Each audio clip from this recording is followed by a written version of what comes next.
Welcome back, everyone, to episode number 46 of the Beginner to Master Speedrun.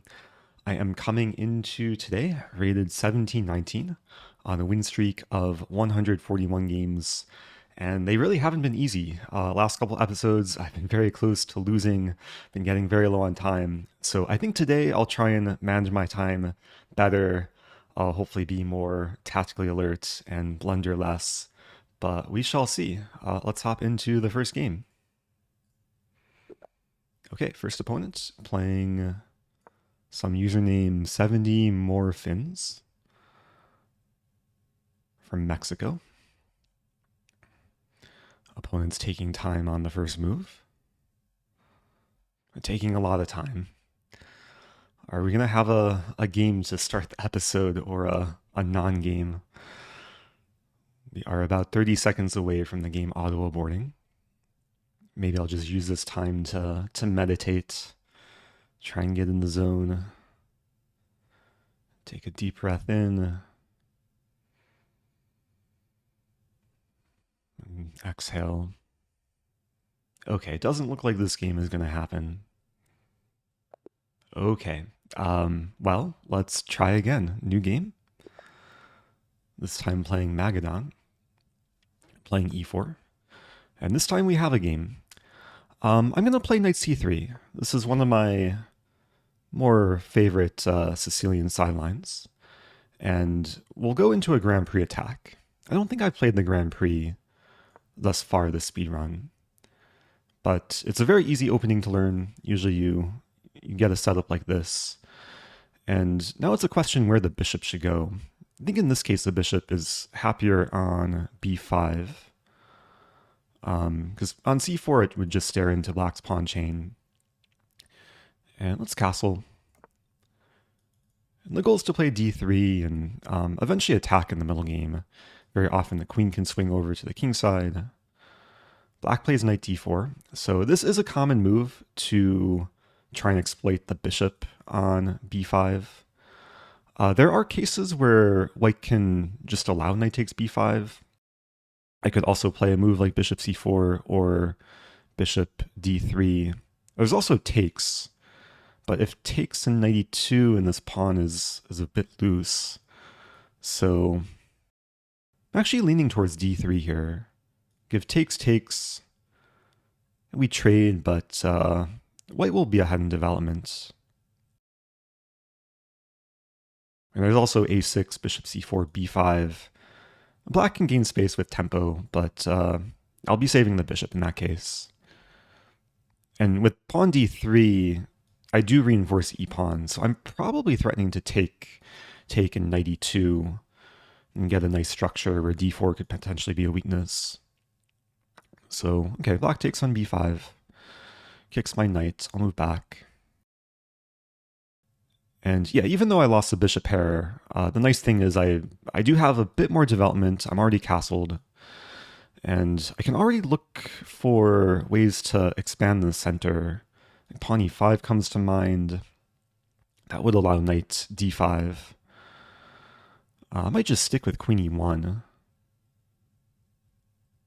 Just preparing the queen maneuver to the king side.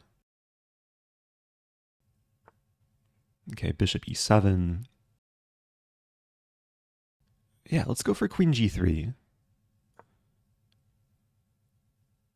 And with the pawns expanded, nicely controlling the center, controlling space, I think it's very likely I can arrange some attack.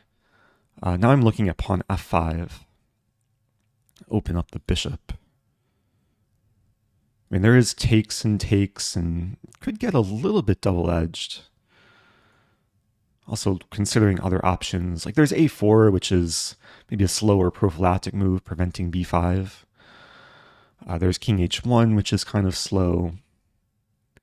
But let's play aggressively here. I'll play pawn to f5.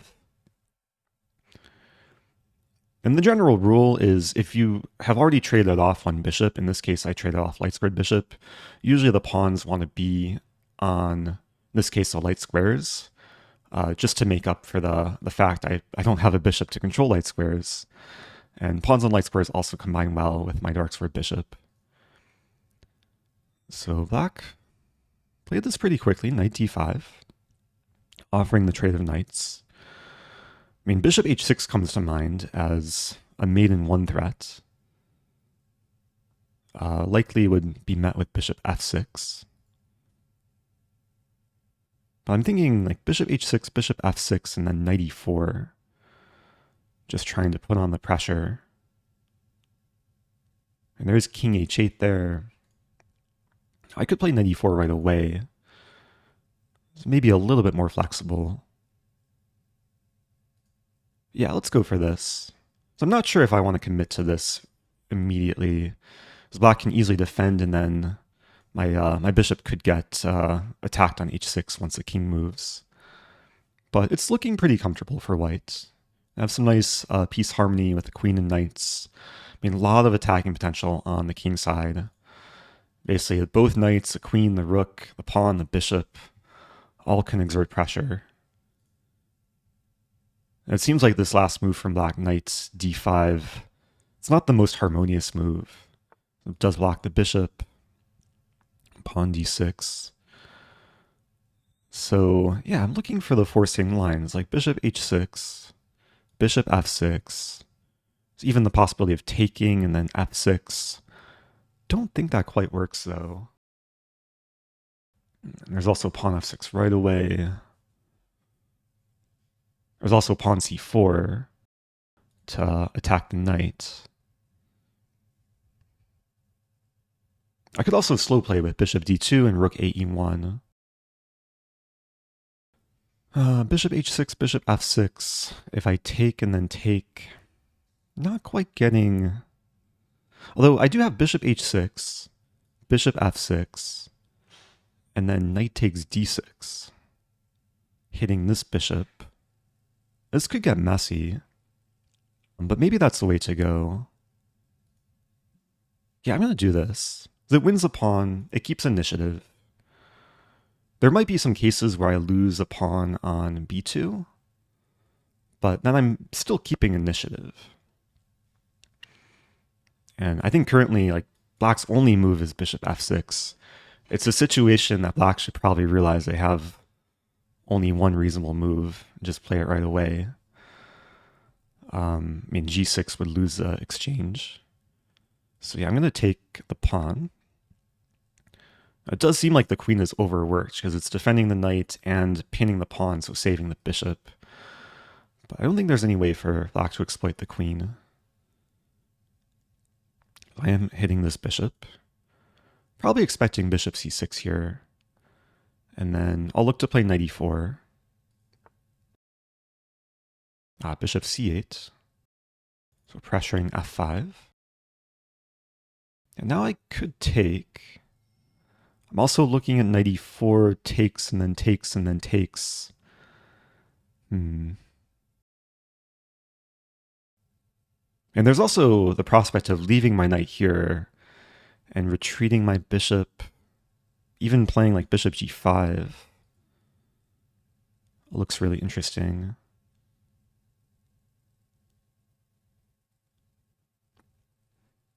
Yeah, there's a lot going on here, but I think bishop g5 is okay.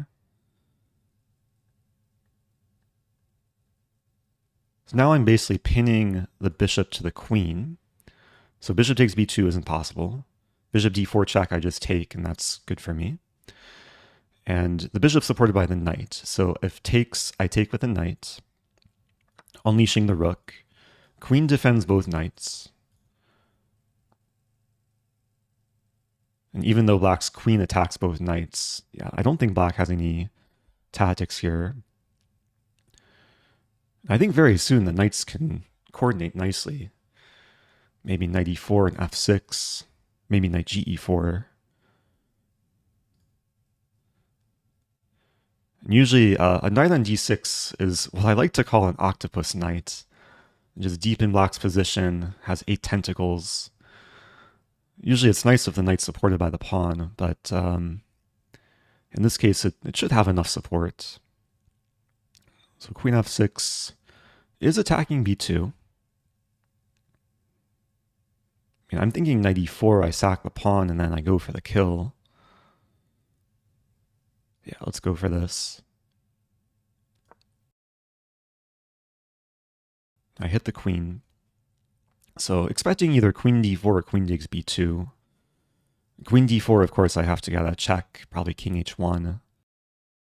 And in any case where queen takes b2, yeah, f6 would come. So black's trying to keep the king side defended. Queen h6 looks reasonable. Still considering f6. I could start with rook a1, actually. I think this is a nice move. Black maybe had some ideas of queen e3 to force a queen trade. Black offering the trade of knights. I'm dreaming of rook to f4 and then rook lifting. That looks really good, actually. Oh, wait a minute. Knight h5. Have to be careful. Yeah, rook f4 would probably be a blunder. If I take... Maybe I just take in knight e4.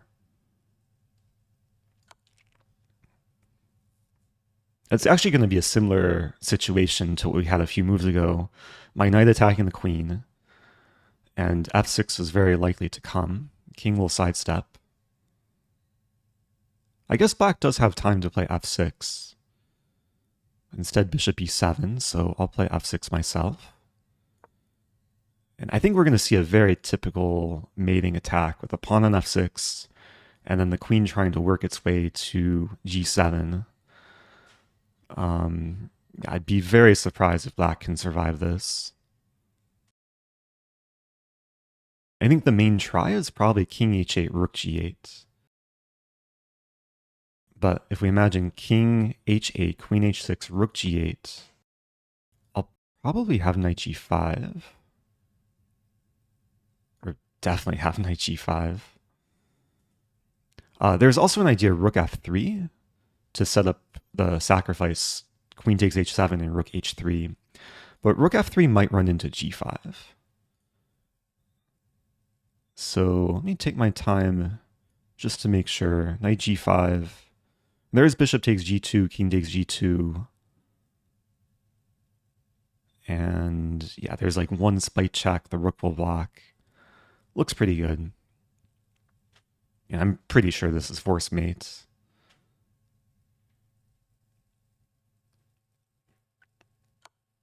Yeah, bishop takes g2 played. Oh, queen g4. Forgot about queen g4, but I do have king h1. And yeah, there's no more reasonable checks. Maybe it's not force mate though, because there is queen takes g5. But it should be checkmate eventually. Now there's knight takes f7. So that was a pretty smooth game.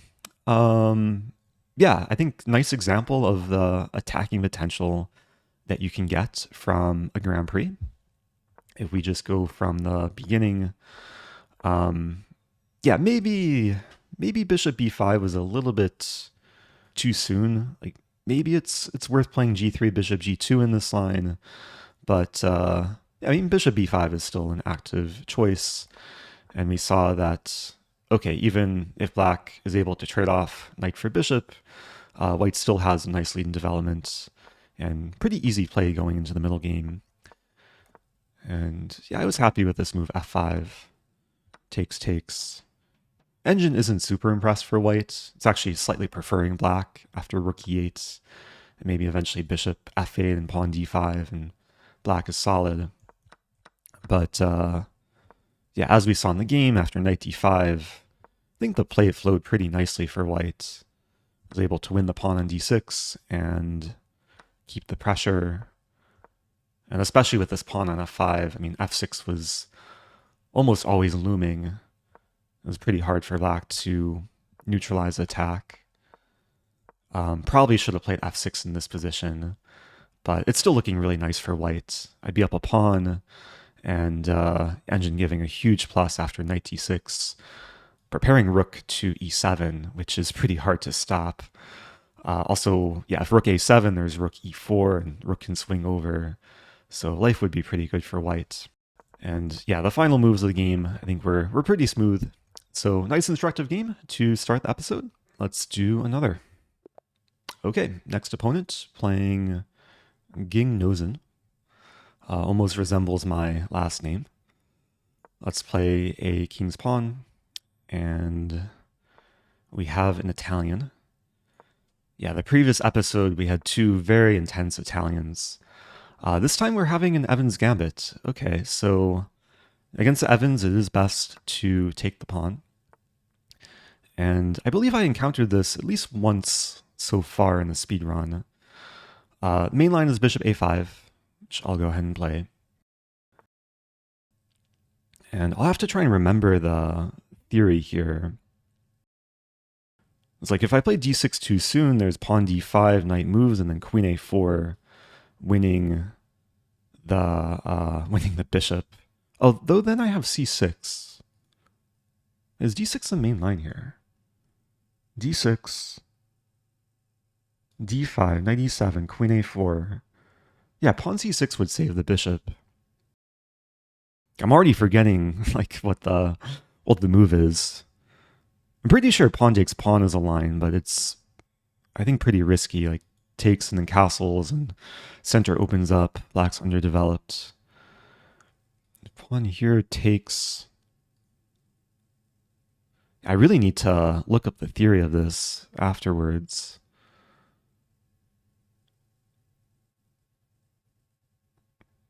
I mean, bishop b6 might be an idea too. I'm going to play pawn d6. I think there's some cases where white wins back a pawn, but then queens can get traded and it's a playable middle game.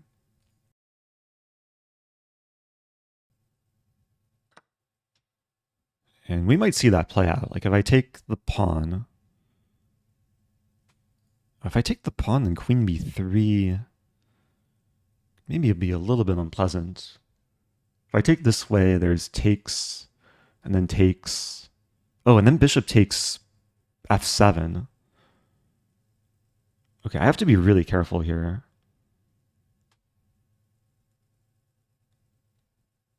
So maybe I do take. Just worried about queen b3 and bishop a3. Bishop g4 is a move. Take, take, take. Bishop takes f7. Yeah, I don't think that's good for black. If I take queen b3. I'm wondering if I can allow this. Takes queen b3, queen d7, bishop a3, and then like bishop b6 threatening knight a5.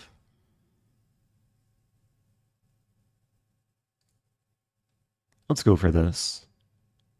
If queen takes queen, then I'll probably take back with knight. I'll lose the e-pawn, but hopefully I can stabilize. Yeah, queen d7.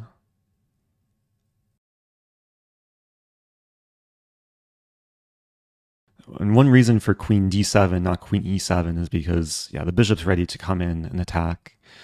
It does look ugly, like I'm blocking my own bishop, but such is life.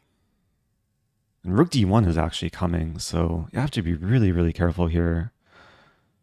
I mean, the plan is hoping to get in bishop b6, but that might be hard to achieve now. I think I'll still play bishop b6. Wait, bishop b6. Realizing I might be in like really bad trouble already. Bishop b6, rook d1, knight a5. Takes, takes. Maybe I can get away with that.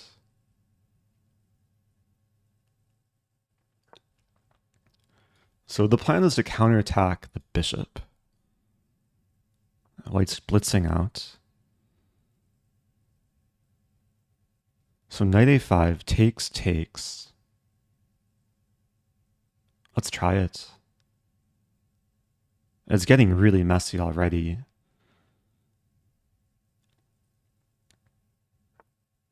Queen b4. I do have c5 now. Oh wait, I have I have a free rook. Yeah, the queen was the only thing defending the rook. Didn't see that immediately. Well, that turned around quickly. It really felt like I was in trouble there. Like I walked into a line I thought I kind of knew, but if we just go back here. Oh, the engine says black is still doing fine. Wait, okay, let's start from the beginning. So Evans Gambit takes c3. Yeah, the main line is bishop a5.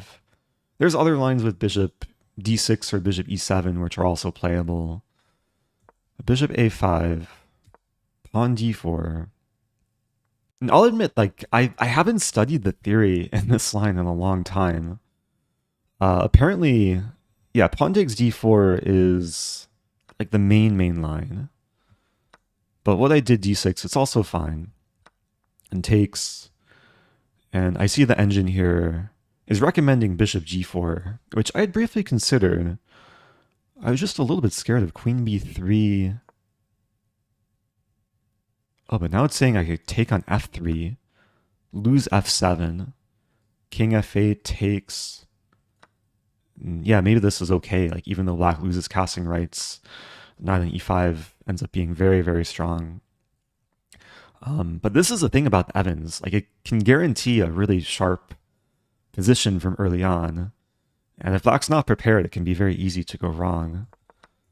I took back after queen b3, engine saying queen f6, which I didn't play because bishop g5 looks scary, but yeah, I guess queen g6 and it's okay. After queen d7, castling, bishop b6, rook d1. Oh, so I blundered here. The best move is queen e7, but after knight a5. Oh, wow. This is white's a move. White has a pretty surprising tactic, which, yeah, maybe I should have been aware of. If anyone's watching and you don't see it and you want to find it, feel free to pause the video. But the brilliant move is bishop takes f7, sacrificing the bishop, and if queen takes, there's rook d8 check, trying to deflect the king away from defending the queen. So if takes, white wins the queen. I would have to play king e7, and then white's doing quite well after bishop g5, knight f6, queens get traded, and white wins their rook in the end. And white's up material, basically just up the exchange here. And yeah, queens are off the board, so this would be much preferable for white. So big miss from my opponent. And yeah, the position went from what should be very good for white to completely losing after queen b4, just overlooking the rook was under attack. So I think I'm thankful to not only survive that game, but also take away some valuable opening lessons. So, okay, up to 1734. Let's do one more. Okay, playing R2 Oba. This time we have a queen's pawn. A London opening. Played against a London good number of times throughout the speed run. Although this is kind of a hybrid between a London and a queen's gambit. Yeah, with pawn c4, I think the objective best move is to take. Because generally, in queen's gambit accepted, the bishop doesn't usually move to f4. There are cases where the knight can come to d5 and try and harass the bishop. But okay, white's trying to play solidly and just win back the pawn. I don't think I can really get away with pawn b5. It's a4, c6, takes, and then queen. And queen f3, maybe there's queen d5. Yeah, pawn b5 might be interesting, actually. The question is, do I want to make things spicy? Pawn b5, pawn a4. I feel like there's too many ways like the structure can crumble. Like b3 is possible in some lines. So I'm going to play a more solid approach, pawn e6. And really just trying to develop the king side quickly. I could start with bishop to b4. I might as well. Bishop b4. If knight c3, then maybe I can play knight d5 right away. Calculating takes, and then either pawn takes or queen takes. I'll play knight d5.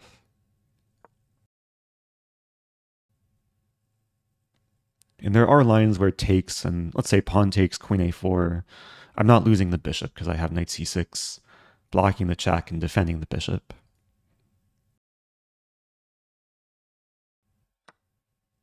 Okay, so white takes. Yeah, I'm a bit more inclined to take with the pawn, just to open this bishop.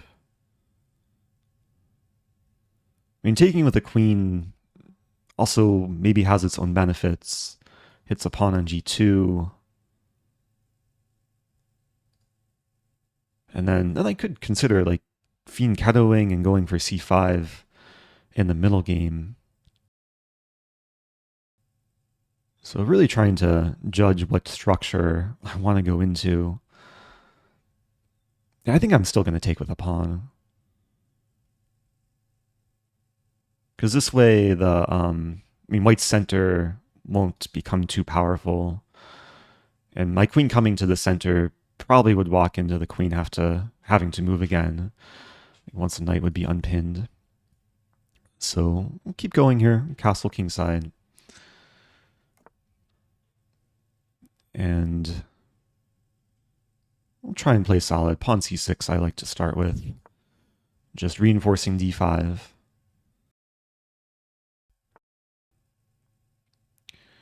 Yeah, this is a case where I think I just retreat the bishop. I don't really want to trade. There is bishop d6 or bishop e7. There's also bishop a5, but then b4. I'm going to play bishop. Actually, what do I want to do? I have the bishop pair. The bishop e7 just seems a little bit passive. I'm probably taking too much time here to decide. I'm going to play bishop e7. I could have challenged the bishop and likely traded dark square bishops, but I think there's probably more upside to keeping both bishops on the board. And let's start developing the queen side. Looking to bring the knight to the king side. Probably eventually bishop f5. There's also the possibility of knight b6. Especially if white plays b4, then maybe the knight can find a nice outpost on the c4 square. And I do want to note that this is a very typical structure for usually like a Queen's Gambit declined exchange variation. We've essentially traded e-pawn for c-pawn. And this is known as the Carlsbad structure, which can come from a few different openings. Very often in this opening, white does want to expand on the queen side with b4 and b5. That's what we call the minority attack. But here I'm trying to figure out what my plan is. If I want to play knight b6 or knight f6, I could start with a5 too. Yeah, maybe a5 is a nice kind of flexible move. Trying to slow down white's plan on the queen side. Staying flexible where to put this knight.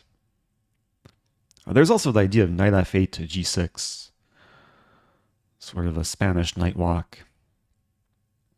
Okay, knight a4 is very typical. Yeah, I'm thinking the knight would be nice on g6. I know it doesn't seem like the most active setup. All my pieces are within the first two ranks. But if I can play knight g6, maybe eventually there will be some attacking potential on the king side. There's also the idea of knight e6, but then the knight doesn't really harmonize that well with the bishop. I mean, if I play knight e6, the idea would be to eventually play knight g5 and knight e4. Which maybe there's some logic to. Knight g6. Just trying to figure out what my plan is. After bishop g3. Okay, I'm going to play knight g6. I feel like this move leads to a bit more harmony on the king side. And my plan, if white plays bishop to g3, I'm going to play kind of a slow move, bishop f8. But this move has basically two purposes. Is one to unleash the rook, the other to unleash the queen. And there's an idea here to play queen g5 and try and start attacking on the king side.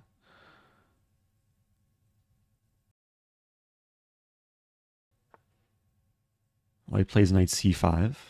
Yeah, so my bishop is a bit tied down to the b7 pawn. But I think I can just ignore the knight there. Go for queen g5. And this is one of the plans in the Carlsbad.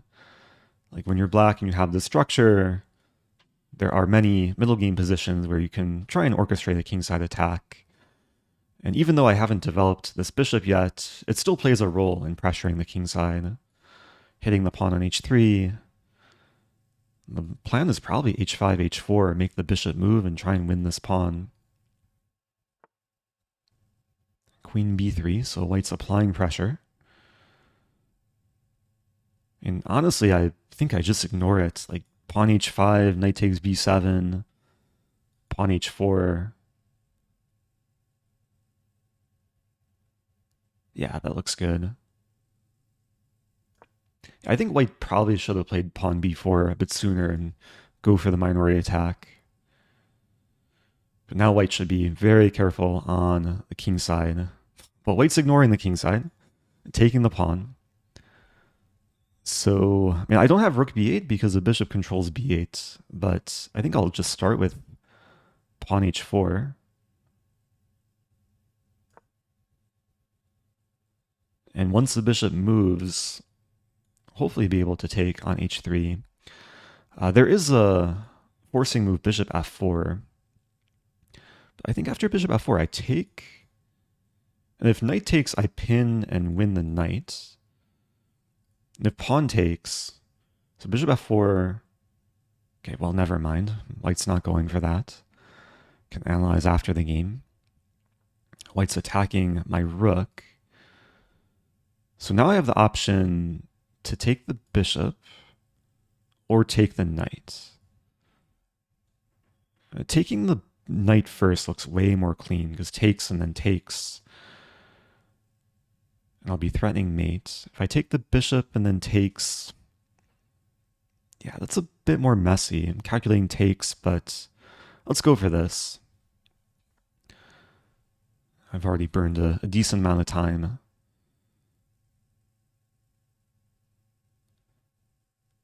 Yeah, assuming white takes back, I'll take here. There's really not too many ways for white to defend against g2. Similar patterns to the first game of this episode, the queen and bishop coordinating well. If g3, I can win the rook on f1. If knight f4, I'll take and then still be threatening mate. So, I mean, there is a question, do I actually want to take the rook? Because I could maybe start with this move to try and get in with the queen.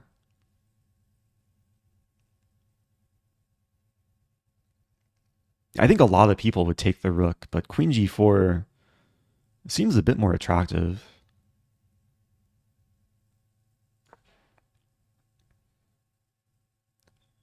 If I get one more move to play queen f3, white won't be able to stop mate.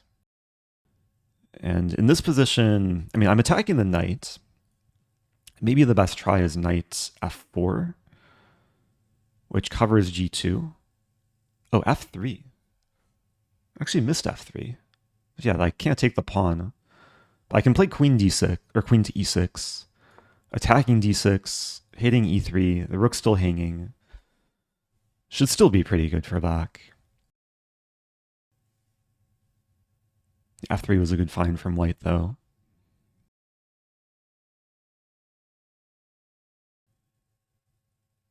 Yeah, rook takes c6. Let's go ahead and take the rook now. So not quite getting the mating attack with my queen and bishop, but it's still looking really, really good. I mean, I have pawn h3. I have queen takes e3. I could also take here first.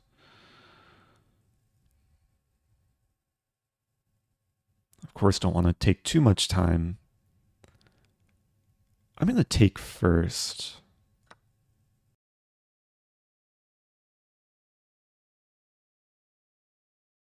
I'm not scared of discoveries because this rook's not defended. And there's going to be a lot of options. Like if white takes back the pawn, I'll have queen h3, I'll have queen takes e3. The move I'm looking at is actually rook d8.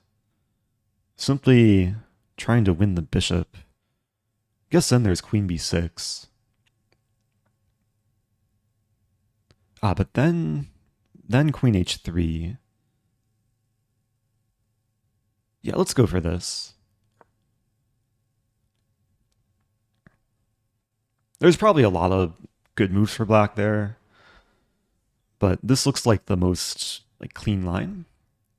Because queen b6 is the only way to defend the bishop, and now I have check, hitting the king and knight.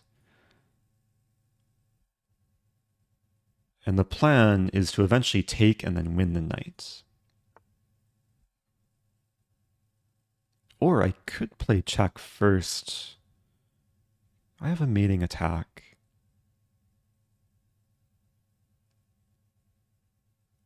Do I want to force the king to d3? I could also just take first. Calculating takes, and then rather than taking the knight, I have knight f4 to start. Probably better just to take the knight. Okay, so I'm up a knight. White is offering the rook trade. Let's go ahead and check.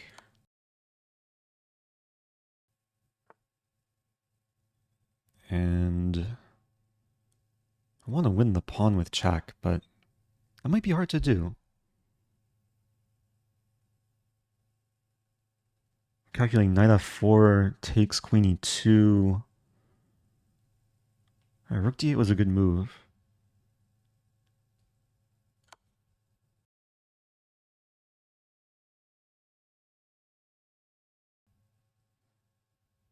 Throwing in some more checks. We'll see where the king goes.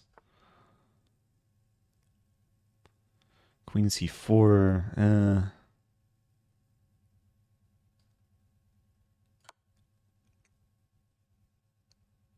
I really got to watch my time. Maybe got a little bit too complacent there.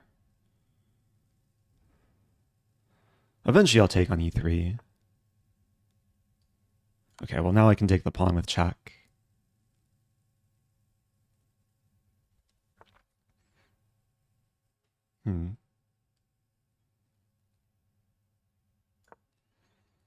Yeah, this actually isn't so easy to win with the time situation. Pre-move this.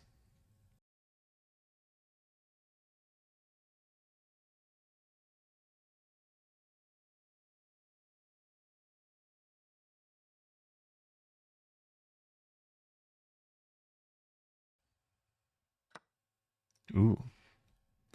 Let's take here. So I'm up a knight. It was just a bit messy because white's going to probably win the a pawn. It might turn into a pawn race.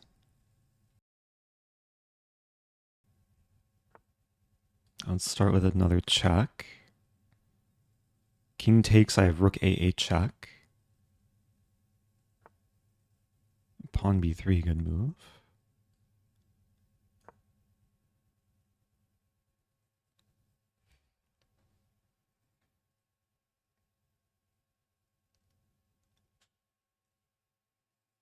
Not easy. Yeah, I really let my time get too low. I said earlier I was trying to manage my time better today. Well, I have this check. Oh, this looks really nice. because the queen pins the pawn from behind. Only legal move is... Okay, there's two legal moves. Queen b4, king b5. King b5, I take. And am I mating? King a6, rook c6. I don't actually have any checks. It's still tricky. Threatening queen b8.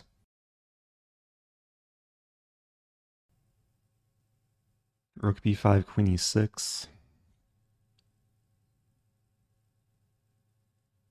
Have to stay real focus here.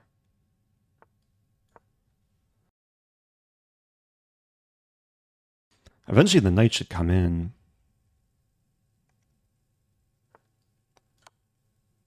Okay, hitting the pawn.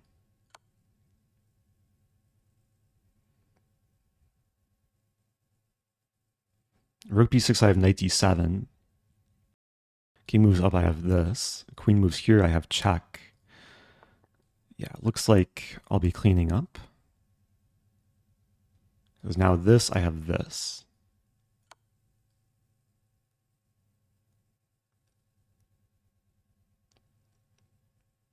I'll win the queen. If rook blocks, it's mate. Is my opponent going to try and Rosen trap me?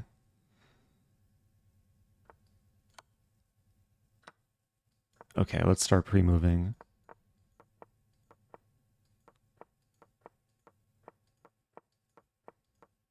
Just gotta make sure I'm not stalemating. Not repeating.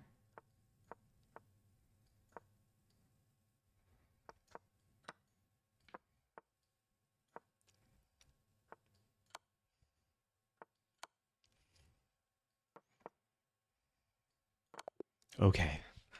5.3 seconds to spare. Intense finish? Yeah, I probably didn't convert my advantage as smoothly as I should have. But okay, nice entertaining game, hard-fought game. Yeah, I was trying to play like actively against this opening. Engine actually says b5 is the best move here. I just wasn't sure about the lines with a4 and c6 and takes, and I was actually mainly concerned about b3. But the engine says this is actually really good for black after pawn e5, hitting the bishop and threatening this. So yeah, this is something to keep in mind for the future. I mean, it's not so often that white will play bishop f4 immediately followed by c4. I should also note that after takes, there's other lines where the queen traps a rook, but in this case the knight can defend, blocking the diagonal. So, okay, let's see what happened this game. I mean, we got a solid position, like pretty solid for both sides. And there's a lot of kind of slow maneuvering in the early middle game. Oh, wow. a5 was a blunder. White to move. How many people watching saw the tactic for white in this position? If you want to try and find it, feel free to pause the video. This is white to move and win a pawn. Actually, a really nice tactical idea. White could have played knight takes d5. And this is a tactic I've seen before in like Queen's Gambit structures. Point is, after takes, there's bishop c7 trapping the black queen. And queen is just smothered by its own pieces. So yeah, I wouldn't be able to take back on d5. But it's easy to overlook. Opponent played knight a4. And yeah, I was happy with the play like in this stage of the game. Going for queen g5 and h5. And I mean, it seemed I was very close to just mating, but my opponent resisted.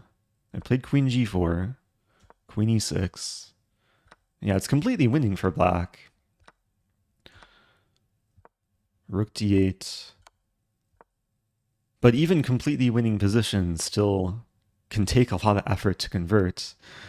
And I went for this trade. I just burned a lot of time looking for the other lines. And then yeah, rook d8 was a great move to essentially force a rook trade and make sure that I can't immediately get a mating attack against the king. And then it was just kind of a mess. It took some precision, but it was nice to find rook c4. And yeah, thankfully I was just quick enough to eventually simplify and get the job done. So, some fun games today. Hope you guys enjoyed this episode. As always, if you have questions, do leave them below. Also, if you like the content, do subscribe. It does help the channel. And I'll see you guys soon.